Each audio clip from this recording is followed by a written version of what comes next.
Hey everyone, and welcome to a brand new video. And guess what? It's back. The Liga MX is finally back for us in our entertainment. That's right, the Apertura 2017 is about to kick off this weekend, and today I'll be previewing my top 3 picks of the Primera Jornada coming into this new season. So let's start off and let's preview the first game that I think everyone's gonna have their eyes on. It's gonna be Club America versus Querétaro. So there you guys can see a bit of what the predicted lineup is gonna be. Of course, we don't have every single player registered.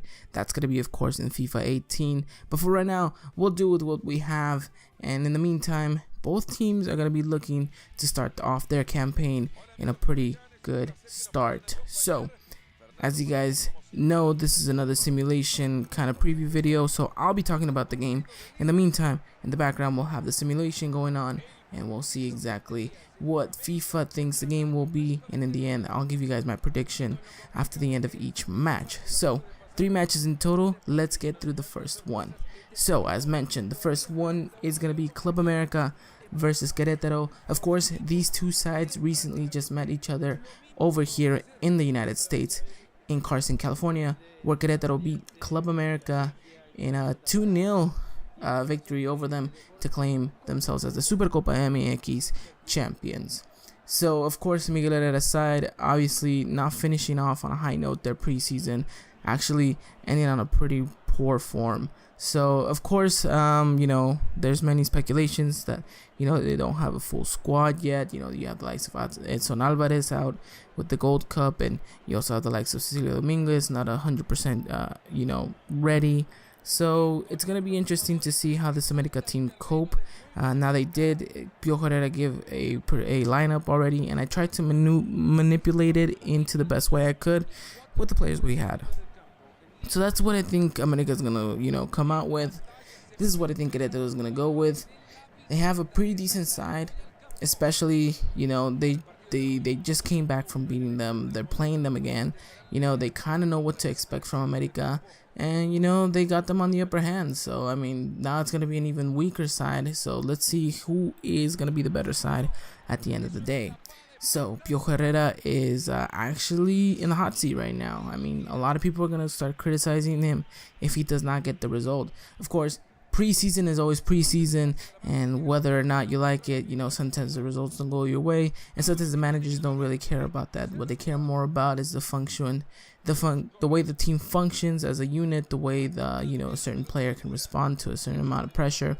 It's just little things here and there. So it's not so much about the result. It's more about building a cohesive unit and then taking all of that into consideration for the upcoming season. So for right now, I think America needs to start off with a pretty big, I'm not saying a pretty big win, but I think they need to make a statement to say, we are title contenders and we are looking to make the best out of this worst situation. So in the end, we'll have to wait and see. Querétaro, of course, come into this riding on a high. They just beat America. They're probably thinking to themselves, why can't we do it again? We showed that we were the better side. We showed that we outplayed them. And now they're going to be presenting an even weaker side than the one that they presented in Carson, California. So I think Querétaro is going to take that with a grain of salt, and they're definitely going to be pushing forward. I think Jaime Lozano is going to plant his team perfectly to really try to deny America's wing backs to really push forward and really get into the attack. And I think Querétaro is going to do very well holding themselves down the midfield, as well as, kind of solidifying themselves in the defense. And it's whether or not America can, creatively break through the defense and through the midfield. It's gonna be a difficult ask, especially for the likes of Manuel Perez, who it's kind of out of the blue that he got the starting spot over Lainez or Renato Ibarra, but it's understandable. The coach will do what the coach wants, and in the end we'll have to wait and see if it was the right result. But I think this game in the end it's gonna be an interesting one to watch. Maybe it won't be the most ecstatic one, in the sense that it's a very back and forth game. There's so many opportunities that the goalkeeper is gonna be having crazy amounts of saves. I think it's gonna be a very compact game. it's gonna be one of those tactical games where, you know, whether you play it right, who makes what mistake where, and what team can capitalize it. I think America, though, they should have more than enough talent to get themselves through and get all 3 points. I mean, you're at home, you know, you got something to prove, you know, you got to back it up with a result. So in the end, whether or not they can get that result, it's going to be solely up to them. So hopefully for, you know, their point of view, they can get it. But I think Querétaro, of course, like I mentioned, they're going to be looking at this as an opportunity for not only them to walk away with maybe just 1 point, but who knows, why not go for all 3? You know, they have a pretty decent side that can compete against this weaker opposition, you know, that America is going to display. So in the end, we'll have to wait and see which manager plans his team accordingly. And in the end, you know, we'll have to wait and see. Going into the simulation, as you guys see, there wasn't really much going on for these two sides. It was a very, you know, it was a game that was played mostly in the midfield position. I mean, one team would lose it, the other team would then get it back. So it was very pragmatic in that sense. And in the end, there wasn't much highlights to show you guys. Unfortunately, you know, I simulated this game. I did not play with any team just to kind of keep that biased opinion away from me. And, you know, in the end, there wasn't any goals in this game, the simulation. The game's gonna end 0-0. And, you know, it's the last kick of the match. So in the end, FIFA thinks that this is gonna be a 0-0 result, and it could possibly be that way. But I'm gonna go with an America victory. I think it's gonna be a slim one, of course. I think they're gonna really struggle to do so, but I think America can definitely come out on top, and I think it's gonna be a 2-1 victory for Las Águilas del América. And hopefully that means that their campaign will start off on a good run.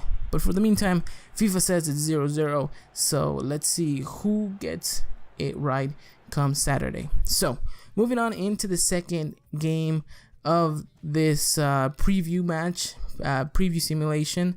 It's going to be Chivas Rayadas de Guadalajara versus Toluca. Obviously, the biggest game that kind of stands out of, you know, quote unquote, the big teams playing each other. It's going to be a tough away game for Toluca, and it's going to be a very difficult home match for Chivas. So they're going to have home advantage, which is always going to be something that every team is going to try to ride on. And that's pretty much it. I mean, you have a squad that is still very, very dampened with the fact that, you know, most of their players are in the Gold Cup squad. You know, Mexico just, you know, advanced to the semifinals. So, I mean, that prolongs the fact that you're going to get your players, and it also, you know, maybe kind of gives them a sense of a risk factor, because, you know, you never know when one of those players might come out injured. I mean, it's a risk that Chivas is taking. And unfortunately for them, I know that they would definitely love to have their full potential squad out there, but it doesn't seem like that's going to be the case. So now it's going to be, can Matias Almeida kind of solidify this team and plant himself? I mean, he's tactically speaking, he's a very good coach. Yeah, you know, we saw what he did against Tigres in the Clausura when everyone backed him to lose. You know, he really just kind of buckled in, and tactically speaking, he did absolutely an amazing job. Now Chivas are coming back from the States after losing to Tigres in the Campeón de Campeones final. Of course, it wasn't really a big deal. I mean, again, they didn't have most of their players. It was a warm-up match to see what youngsters can definitely step up to the plate, and who still needs a couple more training sessions to really get into rhythm. And in the end, I think Chivas may benefit from that.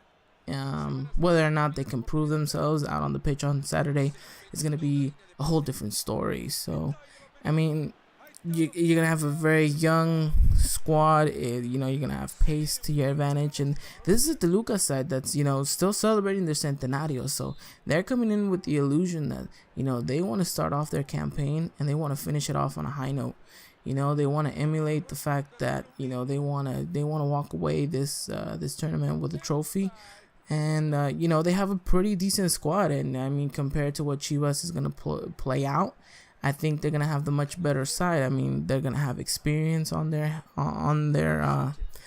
side. It's gonna be more favorable for them. But whether or not this not so young squad anymore can get the legs and have the pace to go 90 minutes with these youngsters, we're gonna have to wait and find out. I mean, this is a Toluca side that, some of their best players are on the wrong side of 30. I mean, just look at the fact that, you have Talavera, who, granted, of course, yes, a goalkeeper at, over the age of 30 is a goalkeeper that most likely will be in his prime. But I think if you look at the fact you got Sambuesa, and you got, your midfield in general is a little bit older, and playing against a Chivas side who's definitely younger, it's who can dominate that midfield and who can run it for the longest. I think whichever team can hold on for more than the 75th minute, we're gonna have to wait and see. So I think Toluca, though, look at this Chivas side and say, this is not the strongest Chivas side we've ever faced, but they're not gonna come in and think that they're gonna be the most dominant side. They know that they're away, and they know that they have to give some respect to this team, because even though they have a relatively weak side going forward, I mean, in defense, they're pretty much, where they're supposed to be. They have their starting back four. And I think the fact that they do have all of that, I think Chivas is going to feel confident enough that, in the back, they'll be able to do their game. And as long as they get one or two opportunities up front, and if they, appreciate them, then they can definitely ride this game out. So I think Chivas have a very, very tough game up ahead. But it's not to say that this game is impossible for them to win either. I think a lot of people have this kind of speculation that since they have so much players out that they're really gonna struggle and they're gonna lose games, and I think that might not be the case. They will struggle up top at times, of course, because you can't just expect a youth player to come in and dominate in the major league just like that. But in the end, I think if Chivas can just kind of find a rhythm and hold on and get some results, even if they're a little patchy here and there, until their full squad comes to avail for them, then I think they're definitely going to be fine. So in the end, it's going to be an interesting game, but I think the winner here is going to be the team that is a little bit smarter, more tactically, and kind of appreciates the opportunity that comes to them at hand. So, and also which goalkeeper is going to be in better form, whether it's going to be Cota or Talavera. That's also going to be important too. So we're going to have to wait and find out to see Saturday. But if I had to pick one, I think I'd fall more into the favor of Toluca, just because they have a little bit more riding into this season, especially trying to finish off with their centenario. And I think this Chivas side, as I did mention, defensively they're very good. I think that this experience of this Toluca side will just get them over the Chivas wall by a little bit. But FIFA thinks that it's gonna end up 0-0 again. Unfortunately, no goals for you guys. But I'm gonna go with the Toluca win. It's gonna be very minimal. It could even be 1-0. So we'll have to wait and see. So we're coming up to the last simulation game and preview game. That is gonna be Sunday's main event, which is gonna be Pumas versus Pachuca. Now this game looks to be by far one of the most entertaining games when it comes to goals, and I'll tell you why. This is a Pachuca side that come with reinforcements, but do not come with the youth that we've expected them to come in the last couple of years. This is a Pachuca side that kind of reinforced themselves very heavily, very well, knowing that they have the Mundial de Clubes coming up. So this is a team that brought in the likes of Edson Puig, the likes of Honda from Milan. So I mean, that's got to be one of the most huge signings for this league. So it's going to be interesting to see how this team can gel all these players together and perform. But, I mean, if it's the case, what a team this Pachuca side is going to be. So it's going to be interesting to see from that perspective. And Pumas, I mean, this is a Pumas side that they have a full healthy squad now, and the likes of Nico Castillo up top can cause a tremendous amount of danger. Of course, they're going to be missing Jesus Gallardo, but, they have El Avión Calderón, who can definitely fill in that spot with no problem whatsoever. So it's going to be interesting. Of course, Pachuca do have a couple of players missing. Of course, they don't have the likes of Burrito Hernandez, Eric Gutierrez, El Dedo Lopez, even though I have him there playing. I kind of made a mistake for leaving him in the game, but I mean, this is a Pachuca side that even with those starting players not being in and available, still have a very, very good squad. I mean, you lost the likes of Irving Lozano and were able to replace him with Edson Puch, someone who just, he proved himself that he can do it in this league with Necaxa. Now you're going to be playing alongside the likes of Honda and these top Pachuca players. I think it's going to be beneficial for both parties. And it should be an entertaining game. I think we're all going to be excited to see how Honda does. Whether he starts the game right away will depend on the manager.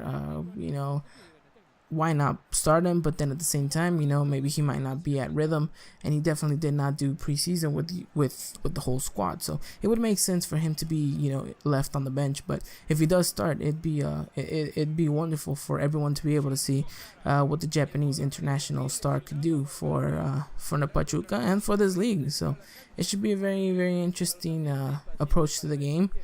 And I mean, these are two teams that you look at them. And you kind of sense a lot of goals coming in from either end. And also, I say that because looking at this Pachuca and Pumas side, defensively speaking, they're not as sound or strong as many other teams would be at this point. Obviously you have the likes of Omar Gonzalez, who's at the Gold Cup, and then you have the likes of Pumas, who lost, their captain in Dario Verón, and who's going to be that central role figure, who's going to be the leader in the back, and it's going to be interesting. I think there's going to be a lot of goals in this game. Even to say that my prediction is going to be a 2-2 draw between these two sides. It's going to be I want to say it's going to be somewhat of a goal fest. I think it's going to be a very fast-paced game. It's going to be a game where you're going to see the likes of the wingers go up and down the pitch, and you're going to see Pablo Barrera trying to sprint down that right-hand side. You're going to see Edson Puch trying to abuse his speed and his technical ability. And you might see Honda do passes like that, that just kind of split through the defense of a very not solidified Pumas backline. So it's gonna be interesting. I think the team that kind of capitalizes more on everything is gonna be the team that comes away with the best result. I'm not saying that this is definitely a draw. I think either team can come out and surprise. I mean, Pumas are gonna be at home. They're gonna be wanting to solidify some decent form of run. And Pachuca is definitely going to want to start off their campaign on a high note. So it's kind of a simple no-brainer, but it just depends which team shows up and what players are willing to step up to the plate. It's kind of an odd beginning to the league start, only because you have so many crucial players that are out due to the Gold Cup and all this stuff. So it's a bit dampening on the side of the fact that entertainment wise it'd be better to have all these greater names come out. But in the end, I think we're definitely gonna be in for a treat.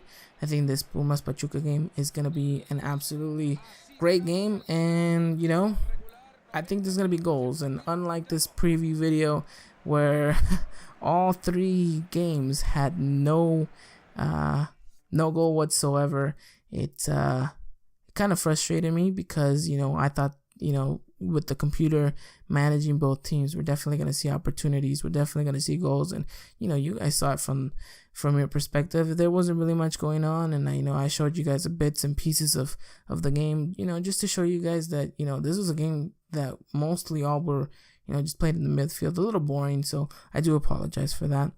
But I do think in the end, that one might still even be a draw.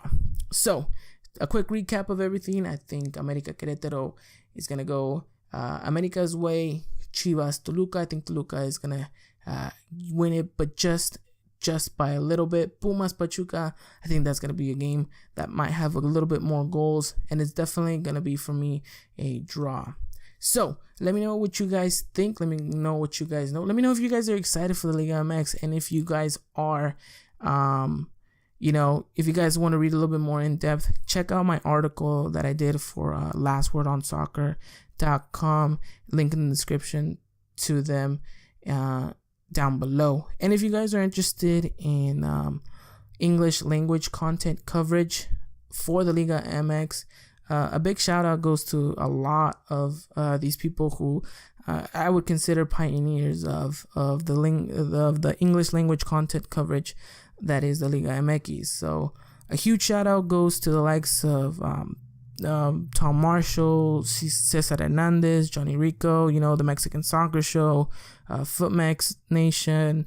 I mean, the likes of who am I forgetting? I mean, there's just so many people out there that do just such a wonderful job. And if you guys, regardless of the team that you guys support, I suggest you go follow these people. I mean, you got Naib, you got Weasel Vasquez. You have Tom Harrison. He's just absolutely phenomenal. Doing the coverage all the way from England. So. My hat goes off to him. So just everyone that really just does a wonderful job of being able to give us the coverage and really be pioneers of this movement. A big thank you to all of you guys, and I hope to do the same for you guys here on this channel. So if you guys are really interested, I would definitely recommend you guys go and check them out and see it for yourself. So let me know in the comments down below what you guys think. And we're coming down to the end of the video. I hope you guys enjoyed it. I hope you guys are excited for the Liga MX. It's gonna be a wild one, just like it always is.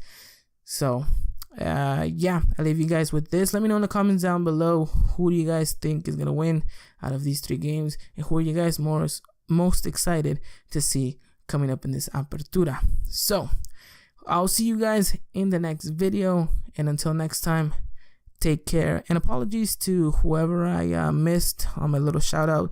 There's just so many people who do such a wonderful job giving us this great opportunity to follow the game that we love and grew up watching in English now. So apologies to who I missed, and if I did, I'm sorry, but thank you for all the great hard work that you guys do. So thank you so much.